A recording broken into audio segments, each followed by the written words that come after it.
To Europe now, the European Central Bank has held off reinstating Greece's access to cheap funding.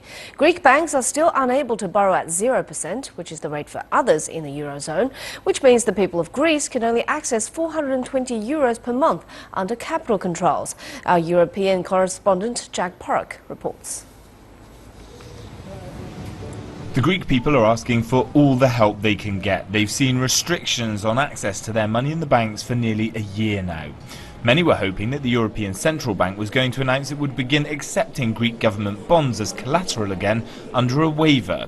It would have meant that Greek banks could borrow from the ECB at a 0% interest rate rather than an emergency rate, which is much more expensive. It will require another policy meeting.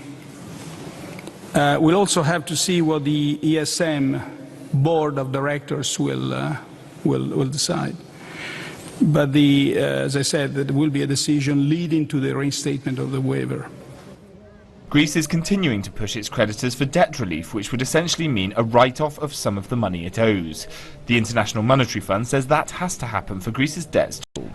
While the ECB was making its announcement in Vienna, senior business figures and observers were meeting in Brussels for the European Business Summit, and many are hoping there might be light at the end of the tunnel for Greece. If they keep playing the same game, I think the sympathy is increasing. The ECB is clearly moving towards taking a decision that would let them then remove the capital controls, and then eventually you might see some debt relief. But we're just in a sort of holding pattern right now before one of the big credible parties is willing to make a move to help Greece. Greece has now pushed through most of the reforms required for it to receive a €7.5 billion slice of its €86 billion bailout agreed last year.